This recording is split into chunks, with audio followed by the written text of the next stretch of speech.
so we're going to start in the order of Smriti. Am I pronouncing that correctly? Okay, yes. Absolutely. Okay. Yeah, if you could go ahead and introduce yourself. Yeah. My name is Smriti Joshi, and I'm a licensed clinical psychologist practicing in India. I have about 20 years of experience in the field of mental health in my country, and I've worked in various domains. My shift to digital mental health happened only 10 years ago, but these 10 years have been a phase of immense growth and learning for me.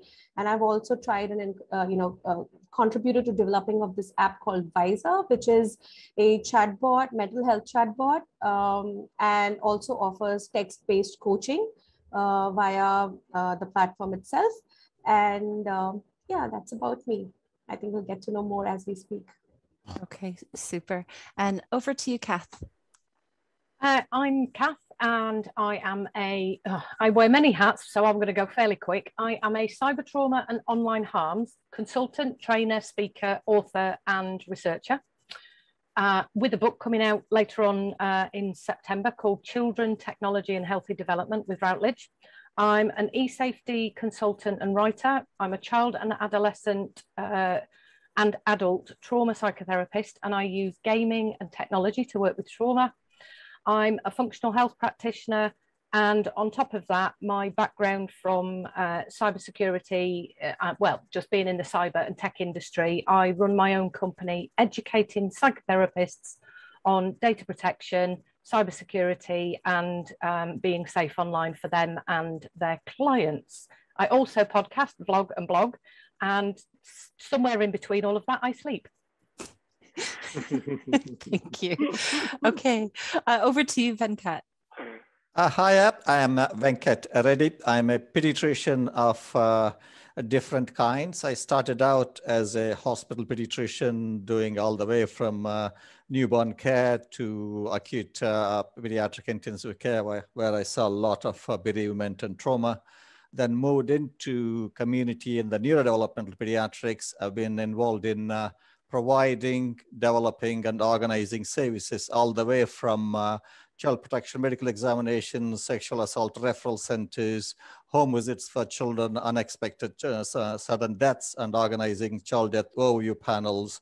Then I do a lot now into autism, ADHD, and the overlap between adverse childhood experiences, developmental trauma, and the neurodevelopmental conditions.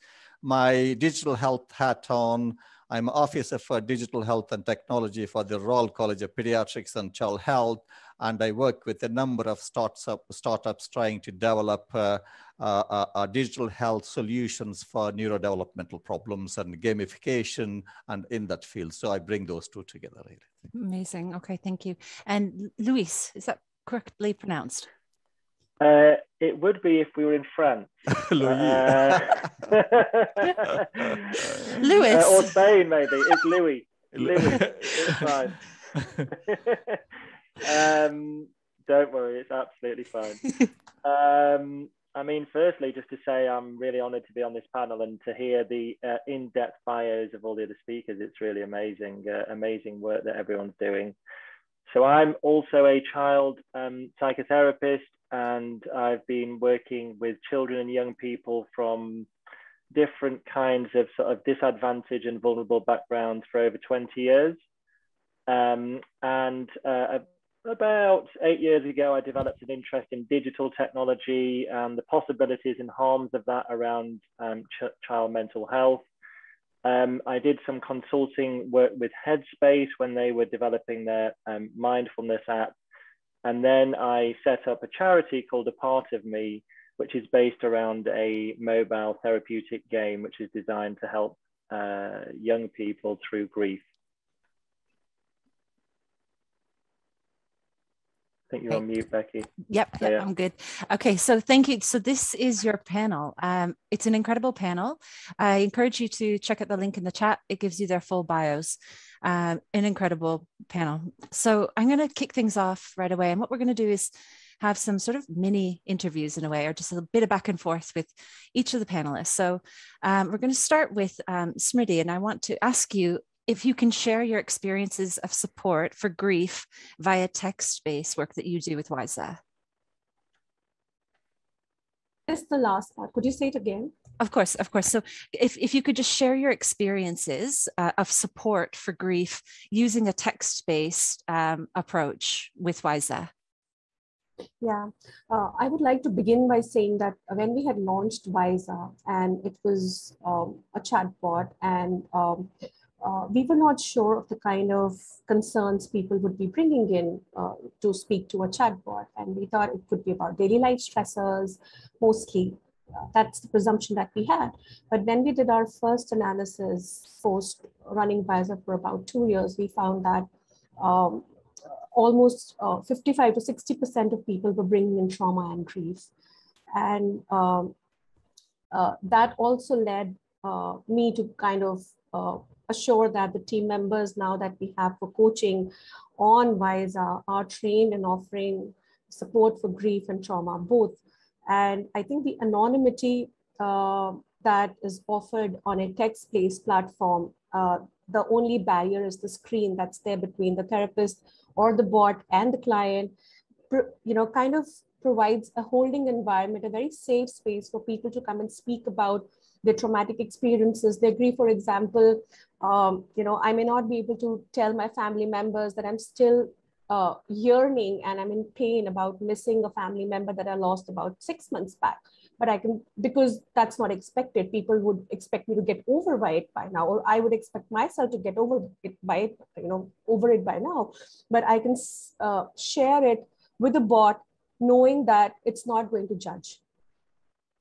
And as we had these experiences, we had to develop more tools that could help people utilize the space, the journaling that we're doing in more effective ways. And then we brought in tools like exchanging dialogues between two people. Say, for example, the person who's lost a loved one and themselves, or writing a letter to a loved one, or more reflective listening that would allow people to just go on sharing about their trauma, at the same time offering them tools, checking on them if they were, if the writing, sharing their thoughts was kind of creating any sort of further triggers for them. So also doing regular check-ins with them to see how they were doing as they were writing and sharing messages.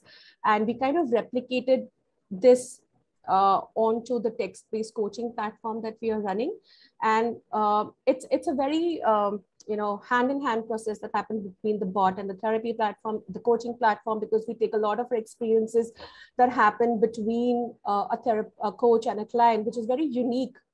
That's happening there, not as generalized as it will happen on a bot. So we try and pick up some conversations which are very helpful that happen between a coach and a client, and try and replicate them on the bot as well. And what we realized is that, we all know how powerful journaling or writing is. And we realized that it helps people vent out, share the thoughts, as well as maintain a distance from the same thoughts at the same point in time. And because it is guided, specifically on the coach platform, it is guided, it is in a safe platform. A lot of feedback that we've received from people is that it's really helped them deal with their grief. There's no rush. We assure them that, there is no right way to grieve. It is going to be messy. The usual model that we have in our minds about, or people may find when they Google grief, is that grief could be in stages, which was a great model to begin with. But I think over a period of time, and specifically in the past 2 years with the COVID situation, we can realize that how it can be ongoing, and that those stages do not need to follow in the same order, but they could all be happening in the same time across. So, so that's what I wanted to share about our experiences. Thank you. And just to follow up on this, normally I wouldn't feel comfortable asking, but we've had a discussion in advance, and this is a question for all panelists if they would like to answer this, but just continue our conversation. Has any of your personal loss experiences and just the pandemic itself changed your own approach for grief work that you do to help others and yourself, if you'd like? I did lose my father passed away in January this year. in 2021. And there have been a couple of other family losses because of the pandemic. And just the recent times in India were full of panic and trauma when there was an oxygen shortage, and there were so many people, so many doctors, so many care professionals who have lost their lives. And it was a very difficult time, because you are just dealing with one loss, and then you get hit by another, and then another, and then you see your community, people around you just struggling with it so much. And I think something that really changed in my approach, that I'm also carrying out with my own clients, is what I've heard in a webinar with Dr. Which was headed by Dr. Catherine at Columbia Group of Education, is where she said that grief is another way of honoring your love. You're allowed to stay with the memories. It is a strong form of love where you're yearning for your loved ones. So there are positive memories associated with those loved ones. And with a lot of care providers and their spouses, we worked around this, where we help them see that, see the contribution the departed people offered to the community before, till the last breath. And it's okay to yearn for them, and it's okay to feel the pain, because there's nothing we can do about it. And the serenity prayer comes in really like a healing to the soul, when we say that let's accept what we can't change, and see the difference between how we could what we could change in our responses, and accept what can't be changed. And not rushing people to heal themselves and giving them that space. I think till about a couple of years back, I was still following the medical model, where the cure or the recovery was so guided by how I thought the recovery should be for a particular client, how they should not be feeling sad because it's 6 months, or how they should be getting over thinking about their loved ones in a certain way. But I think it's also so much about that changed relationship with the deceased that we need to accept.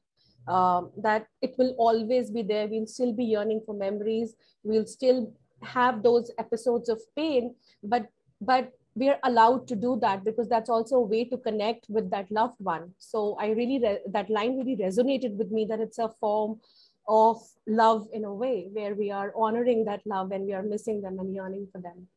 Thank you so much. That was so powerful. And thank you for sharing a personal thing with us. So thank you. I'm going to now move to our next panelist, which is Kath, and shifting focus a little bit. Can you explain, because we have a broad audience here, what is cyber trauma? Like how? What? So I have an academic definition of it, which is still ongoing on my website, because it's been something I've looked at over a 10-year period and more. So it's any kind of trauma that can be visual, auditory, haptic. It's facilitated by an internet-ready device. It can happen now, or it can be delayed into the future. And there's lots of different issues that can arise. So one of those might be, in terms of this format that we're talking here, the kinds of trauma that we can experience in and around grief and bereavement, and I'm going to kind of answer your other question in this as well, Becky, is when it comes to grief right here and now, the last 10 years have actually extended the way that we grieve via technology. So, 10, 15, 20 years ago, death was finite. Unfortunately, now we have social media, we have digital technologies, we have gaming platforms, and on all of these technologies, at any time you can be reminded of the person, the loved one, even animals, pets. You can be reminded. Let's just take one of the biggest social media platforms, Facebook. It has the memories facility, and what I've actually found over the last 10 years is, particularly in and around grieving, that many of my clients, and this includes children and adults, that they are re-traumatized by the unexpected encounter of, whether it's an avatar, an image, a video, a voicemail, And what we can do now with technology is hold on to that persona, that avatar. And of course, there's digital avatars, there's electronic avatars, there's the very fact that we don't know when we're going to encounter it. So that for me is one form of cyber trauma. And in the book, I've talked about your legacy lives on. So what I would say is, in terms of psychological theories, everything we had up to 1996 isn't competent enough to work with those people that are now grieving. And I've experienced this myself in terms of, I lost a very good friend to COVID right back at the very outset last year. I lost my dog at the beginning of this year in very traumatic circumstances. And one of the things I actually did was implement a lot of the walking the walk, talking the talk actions, basically from an active recovery perspective. And one of the things I've done is I've tracked this actually with my HRV and recovery scores on a lot of the technology that I use. Because if I'm going to sit with my clients and say, I get you, I hear you, I'm with you in an interpersonal way, then I have to do it myself. So yeah, the cyber trauma, to finish that part of the question off for you, is a huge area. It's a digital into corporeal, corporeal into digital landscape. And it can bring about issues like stalking and identity theft. So those cybersecurity hacks that have, and there's research coming out now to show that the impact on people is very similar to PTSD. It can change people's lifestyles. It can create paranoia, tracking apps. There's bullying, there's child sexual abuse, there's pornography use, there's vigilantism. It's a whole plethora of lots and lots of different kinds of trauma facilitated by digital technology. And I'm just aware the ice cream van's just come down the street, so you'll have just all heard that. Oh, you made me hungry. So you touched on some interesting points, and it reminded me of a case where there are QR codes on tombstones when you walk through cemeteries and things like that, and like legacy chatbots where, Dadbot and things like that. And just for people who don't know, this is where you can, take the information from a loved one who's passed on, and you use this to interact still with that. So I want to know your views on grieving, but also how it's changed for young people, and perhaps like getting that slant on things. What does grieving look like for young people? So in a nutshell, and I'm sure Louis can talk to this as well, one of the things I've noticed is there's more questions. So one of the questions I often get asked by children is, will my granddad, will my uncle, will my mum respawn? And what they tend to do is, when they're particularly under the age of 12, is kind of locate it in their own thinking to a similar process to gaming. In a game, you can die and you can come back to life. So one of the things I've noticed is I've done quite a few over the past decade, really, quite a few conversations in schools where I've talked to different religions, I've talked to different ages. And it is one of the questions, does Grandad have Wi-Fi in heaven?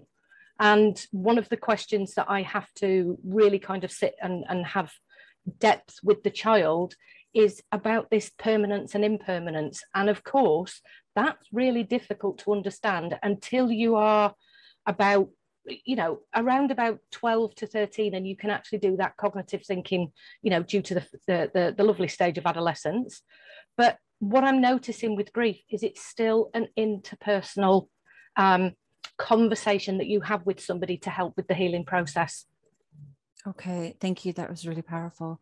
And so now I'm just going to move to our next panelist. So Venkat, can you tell us how developmental trauma in childhood affects a person through their lifespan? So we've sort of heard the cyber perspective, but yeah, if you could take us further into adulthood.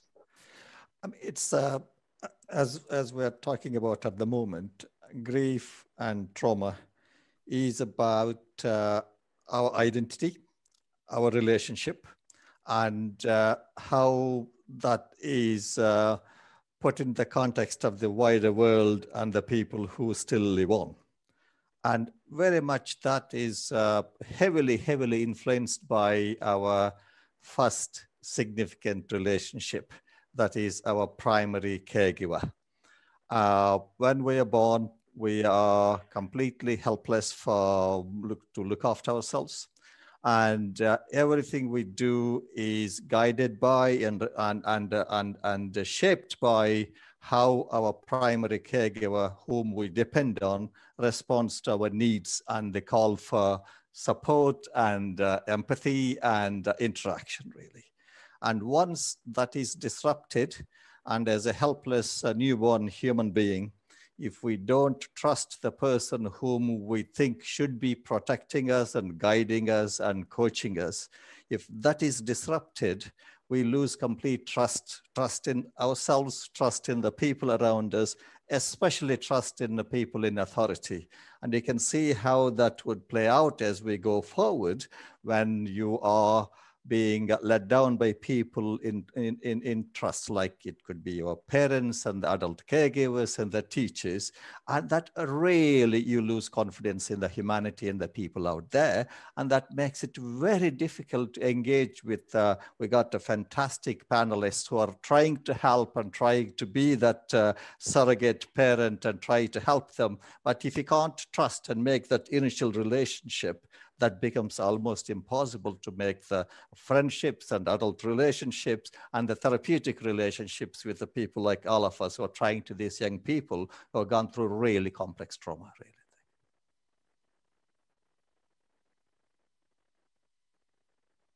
Apologies. So we've talked a bit about the grief and the trauma in that sort of space, but I was wondering if you could also touch on or extend this a little bit to talking about how technology might serve other communities with autistic spectrum or ADHD. So as you can imagine, even before COVID, there are a lot of communities which are underserved. Unfortunately, tend to be the same community which have a higher incidence of deprivation, adverse childhood experiences, and neurodevelopmental conditions. There is a big overlap between, for example, ADHD and adverse childhood experiences and developmental trauma, because ultimately it's the reshaping of the front of the brain and the connections and the chemicals. And all we're talking about is how it presents and what is the root cause and how does it attribute, really, I think. And especially talking about social communication difficulties and making those judgments, and ADHD, the most externalizing emotion we see is the inability to manage our own emotions and how we express it.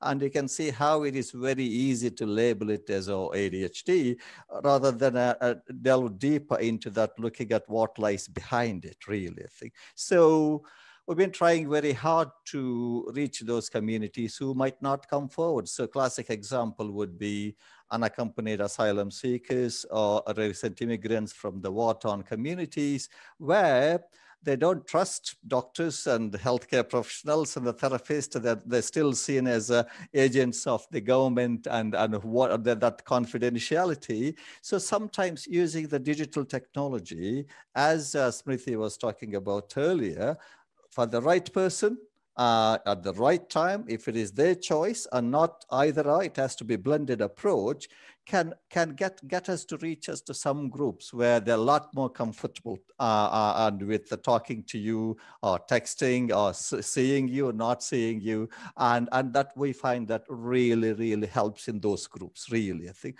And that unfortunately, during the COVID period, we had no choice, either not doing autism ADHD assessments or embracing the digital technology in all its forms, from humble telephone to complex neurodevelopmental assessment platforms, to keep the show on the road, really, I think. But what we understood is that you have to choose the right person to use the digital technology, and you shouldn't ever replace the human interaction. And we have to co-design the digital pathways and the digital touch points and blend it with carefully thought through human interaction. It should enhance and promote human interaction rather than take it away, really, I think.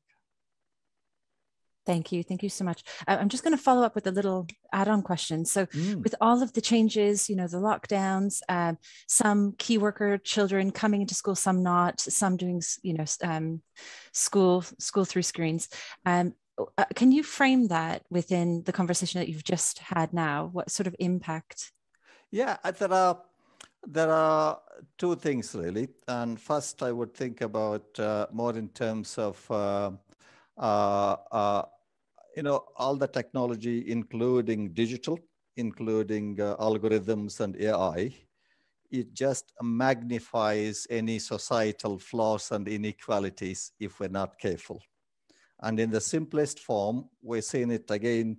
If you got parents with the money and the support and good devices and the data and the Wi-Fi and a quiet room, and you can access all the services, including good quality education provided by private schools. Whereas if you don't have all those things and you live in a one bedroom with the 5 other children, or you have one Wi-Fi which need to be shared, one device need to be shared, that is going to only get worse, really, I think. So I think from the Royal College of Pediatrics and the child health point of view, we speak to young people and their families about how did it impact you in terms of trying to access education, healthcare, mental health. How does it affect you? And it's really interesting. It's tend to be mixed picture. So as I said to you before, if you got the access to the privacy and the data and the devices, and if you choose to do it, that's a very positive experiences for children, young people, and the families. If you don't have it, it will worsen the existing current health inequalities through the digital inequalities. And we have to really make a conscious effort through digital prescribing, through the social prescribing, to address those things. Now, data, devices, and Wi-Fi and internet is an essential service, really. Without that, you can't access anything, education, health, or social care, really. Okay, thank you so much, Venkat. So our final panelist, we've got Lewis. So Lewis, I've got a couple of questions for you. You've taught me a lot in the past about this topic, but what is complicated grief and why is it so important for people to know about? Yes, thank you. So complicated grief is a clinical term that I find really helpful to describe essentially what happens when grief goes wrong. I prefer it to the DSM diagnosis of prolonged grief disorder, because there's certain issues with that, particularly the timeline that it has in there of 6 months, which is interesting that Smriti mentioned the 6 months, because essentially what it's saying is if you're still experiencing grief after 6 months, potentially you could be diagnosed with this, pathological condition, which doesn't make sense to me, especially if you look at certain cultural traditions. Like I'm from a Jewish background, and in the Jewish tradition, the mourning structure that's provided for you, especially if you lose a parent, is at least a year long. And for a year, you get all these different types of support, prayers, community, people coming around to support you, different rituals that you do. So complicated grief, I prefer. It's a term that describes what happens when grief goes wrong. And there's lots of different ways that grief can go wrong if young people, especially, that's my obvious specialist subject, if they don't get the right support. So there's some statistics like 25% of under 20-year-olds who commit suicide have had a childhood bereavement. That was a study from the University of Manchester. There's other statistics that show increased likelihood of offending behavior, school exclusion, anxiety, self-harm, and depression. So I really think that this term is important to use because grief often gets under-recognized and misdiagnosed as these other things. And if a young person enters into some kind of clinical pathway and they're getting treated primarily for anxiety or depression, when actually the underlying core issue is grief, they're not getting the right support.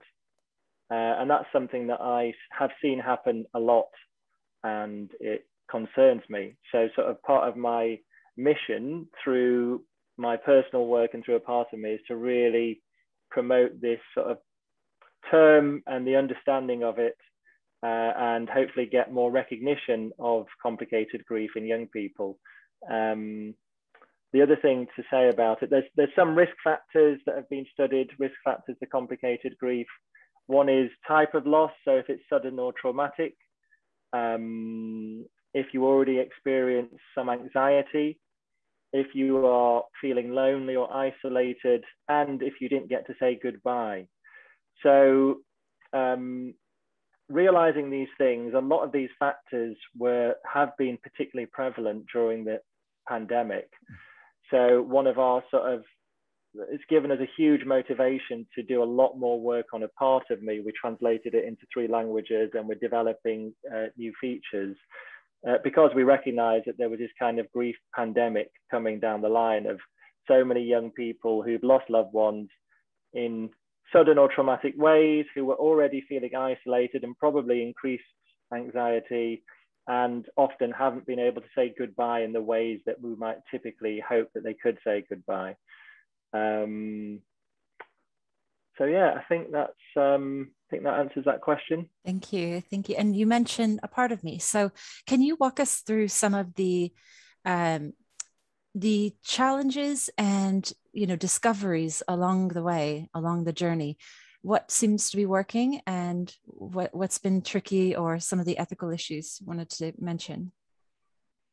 Sure. So I think the trickiest thing is probably co-designing with young people. It's not tricky in actually when you have young people together. I really love that. And that's one of the most rewarding bits of this work for me, because helping young people to sort of turn their loss into something creative that can help other young people is just amazing. But there's issues around vulnerability, obviously, and have they sufficiently dealt with their loss that they can engage in this process? That's not an easy question to answer, and it's something that we've sort of assessed on a case-by-case basis, but it's not easy to answer, and sometimes perhaps we've misjudged it a bit, I would say. I guess one of the key things in creating a game for grief for young people is we wanted to find a balance between using some of the gamification features that we know will engage young people, but not having it too gamified, because grief isn't something that you necessarily just want to level up in. Like, my sort of personal preferred perspective on grief is that it's a sort of, I really like the spiral model of growth. So you can, find ways to come to terms, find some peace, and then something can trigger you and you can quickly be back in your grief, whatever that looks like to you. So it's not a linear model. And so some elements of game design just didn't work for this subject. Also, you're competing when you're designing a game against some huge amounts of money and resource that are really capturing young people's attention. And obviously, you probably, most of you know this, but the gaming world now, the biggest games are grossing more than the biggest Hollywood movies. So you're talking about millions and millions and millions of pounds being pumped into these highly addictive, they're great, but they are highly addictive games. So that's obviously a challenge, is trying to find some of those elements that young people will feel that they recognize and feel at home in, but not making it so it's kind of an addictive process. And I just want to say one more thing, which Becky knows I'll have to say because it's my favorite study that I've shared with her, but there was a study done on, a neuroscience study done on complicated grief and the brains of people who were suffering with complicated grief. And they found that the nucleus accumbens, which is essentially the reward pathways of the brain associated with dopamine, were much more highly activated in the brains of people who had been diagnosed with complicated grief. And for me, what I extrapolate from that is in a world where our reward pathways are being triggered so often every day by the digital technology. The main digital technology platforms are really designed to hook us in that addictive way, seeking rewards in the future. And sort of my worry is that young people and adults are going to find it harder to grieve. Clearly, if the according to this study, if the dopamine pathways or the nucleus accumbens is too activated, that does not allow people to grieve. So I'm sure Becky was expecting me to sneak that in at some point. And I won't comment because this is not my moment. So, but now we've completed sort of mini sessions with each of the panelists, but we still have, let's say 10, 15 minutes. So let's play around with this time that we have. And I definitely will start looking through the chat. If anyone's noticed a question in the chat, please raise it and we can discuss it. And in parallel, just the panelists to ask you again, based on what everyone has been talking about, do you have any additional thoughts, or whether you would want to say how the pandemic has treated the way you actually perceive grief and therefore apply it in your work? Over to the panelists first while we comb through. I think a couple of things really, I think for me, Becky, building on what Smriti was talking about, her own poignant personal story. And I originally come from India and migrated to UK when I was 25. And I lost my father about 2 years ago. Then I had to get there very quickly from India to there, because in India I am the firstborn male, and I need to be there to do all the religious rituals within time frame and those kind of things. So there is just a building on that bit about how important it is to be there with all the groups and the big group of people coming. There is a prescribed things, people come and share this, something during the first 3 days and something at a month. Now I can see that they were put in place to kind of nudge you along to move on to the next bit. And then almost you're told that, well, there is a Elders' Day once a year. You can put your grief in the box until that comes, until then you get on with it. So it can be culturally, and Louis talked about Jewish culture, we're talking about Hinduism here, and interesting hearing about Kath, young people asking about, is there a Wi-Fi in the heaven? And it takes me back to my first training about communication and not using with the parents after the newborn baby, we couldn't resuscitate, or I'm sorry, your son, we lost your son, or we couldn't, so being direct about it and acknowledging it and saying there is no right or wrong way with the grief. I think that's really, really important. And that cultural adaptation and the personal perspective, rather than thinking that everybody is going to follow that pathway, I think that's really, really important, I think.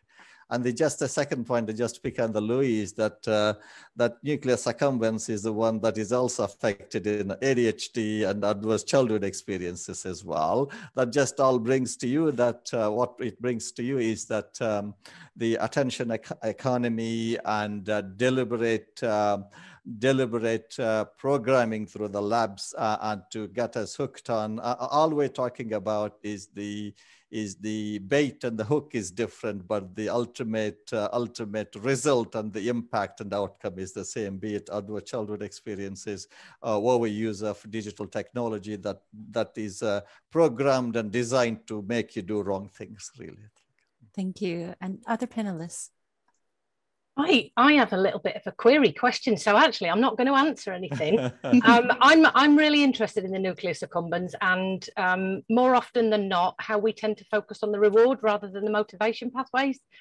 But I'm interested in, and what I tend to do, Louis, is use the other side of neuroscience with the children because of social media, is to think about bringing them into spaces of boredom, spaces of self-reflection with the default mode network and the insula, so that they're balancing against that kind of nucleus accumbens. Because, I think one of my favorite books at the minute is called Molecule of More, about dopamine. Interesting, but I think what we do tend to do, and it's a point I make in my book, and I'm quite passionate about, we are more than reward pathways.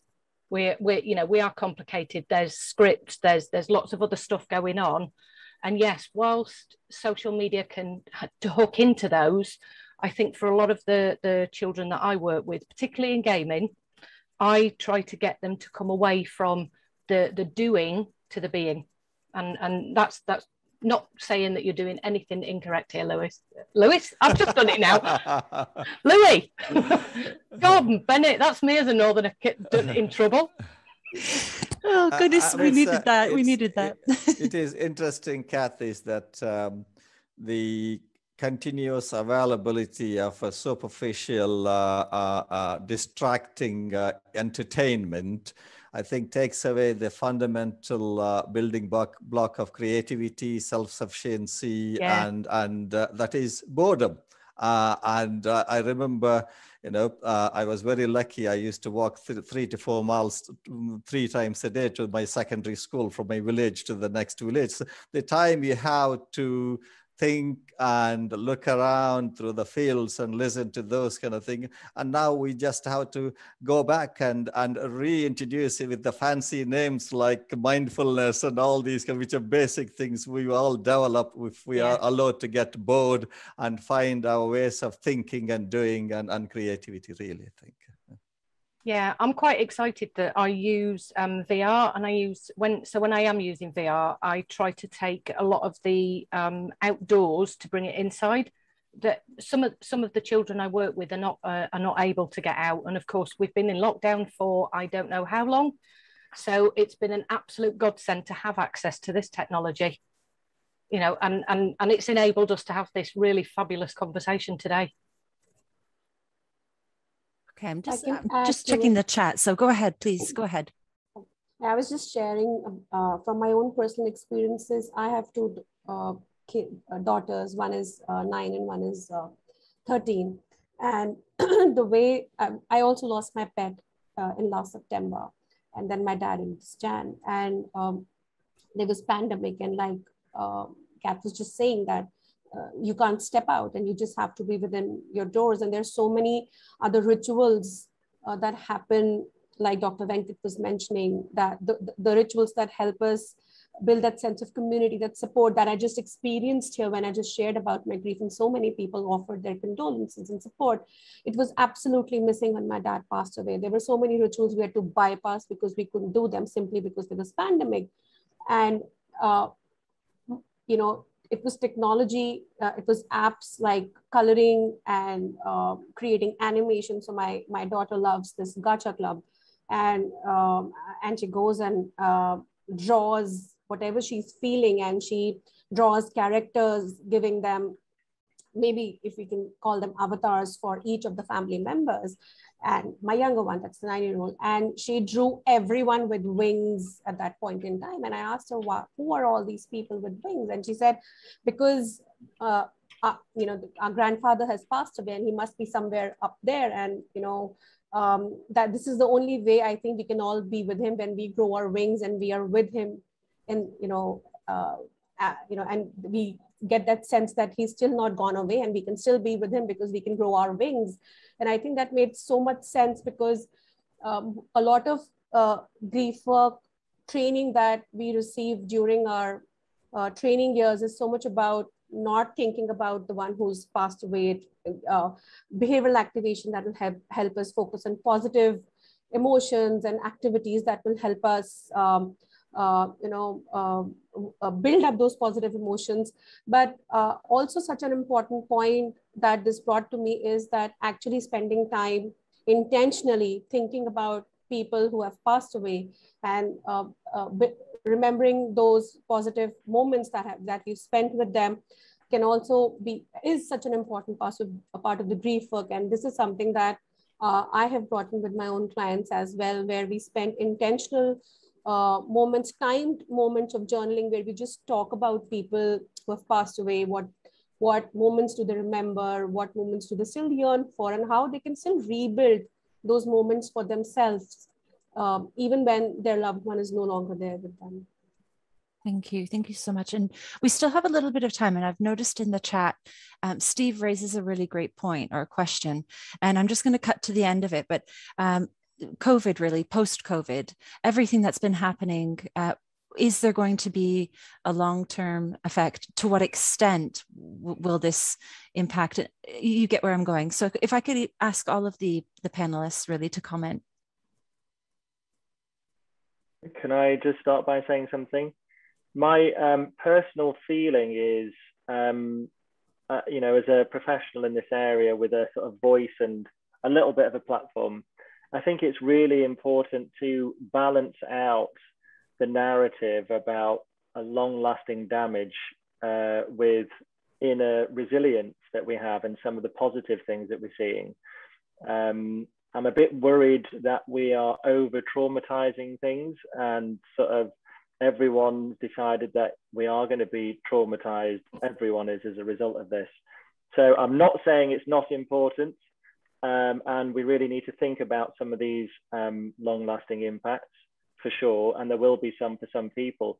But there's also some amazing things that have happened, and people have found ways to cope and come together. There's been amazing signs of resilience in communities, and that's actually something that you see very, very typically after disasters. Like, there's a lot of study into natural disasters and how resilience actually grows in many places after natural disasters. So I'm quite keen to sort of bring a balanced perspective to this. I think I agree with you there, Lee. I think, and also I took it a little bit more of the face value and a little bit less deeper when we're talking about whether it will cause long-term shift. I took it more in terms of we got into habits, be it too much of Netflix and chill, or working from home, or not doing in-person socialization. If we're not careful and almost make a conscious decision to review our behavior, thinking what we've been doing over the last 18 months, there is a danger that we won't get out of that groove when things change, I think. I think that's definite. But like you, I also agree that there's a lot of positive changes have come out of it. I think people who are moving out of inner city London to be closer to the nature and into the more, if you can offer it, into near the nature and into public spaces and the walking and you know, acquiring pets, hopefully for life, and taking up with the creative hobbies and walking and the cycling, that has increased as well. But hopefully, but we know that not all those things are evenly distributed. People who have more before the pandemic will make more positive changes. People don't have those choices. We need to help them along, really. Very hopeful points made by Dr. Venkat. I think I also wanted to share that the narratives that I'm seeing the clients bring in on whys are not just about losing loved ones. They're not just grieving about loss of loved ones in their life. I think there is so much of other things that's been lost. There's loss of routines, lots of things that people love doing. There's just that loss of how life used to be, and the uncertainty and unpredictability is making people anticipate more losses. So I think if we can help them see what still exists around them and what has not changed despite so much having changed, focusing on, like, you know, how somebody mentioned about how people survive such huge disasters. And I think helping people feel that, you know, they're not alone, and that it's the suffering that's binding people together right now, helps people become more compassionate, and they like to give and help others as well. So those are some things that have also helped clients that I see cope better with what they are experiencing during the pandemic. I think the one age group I really worry about is the kind of 1 to 3 year olds, so almost missed out that really critical period of social development and social interaction with all the mother and toddler groups and early nursery experience. They have missed out. I think they need a compensatory overdose of or facilitated socialization and interventions to allow them to catch up, really. Thank you. And Kath, Kath, I was just going to come to you. I will go with a agreement with what Louis said in terms of we live in a world where, you know, our jobs are focused on the negatives. We do tend to see this more often. And of course, yes, the media thrives on that, and that's how they keep us frightened. I don't think we fully, and this is going completely meta, fully understand yet, because it's going to take a long time for those 1 to 3 year olds to start appearing in spaces where we can say that, yes, there were developmental issues, especially around attachment and what I've called in the book e-attachment and the presence of digital technology. I don't think we'll know the full scale of child deaths and domestic abuse for some time. I don't think we'll know the impact of children being exposed to predatory behaviours on the internet, which I know is massively on the increase. That's one of my big topics that I tend to talk about. And I don't know whether we'll see the financial impact, the health impact, which I'm beginning to see in the functional health world. I think we've got maybe 10, 15 years before we can actually say what the impact of COVID really was. And of course, we do tend to err on the side of, oh, it's all disaster, because that's how the human mind is made up. Okay, well, I want to end the session by thanking each of the panelists, because it was just, we've covered so many different topics. I'm so grateful of all of your expertise and how flexible you were with just having this conversation. It felt very authentic, and I'm sure the listeners, we will record this, as you know, and send this out far and wide. So just again, to thank all of the panelists for sharing so many different views with us. Thank you very much. Thank you. Thanks for Thank you inviting us, for Vicky. Bye. Bye, everyone. Bye. Bye.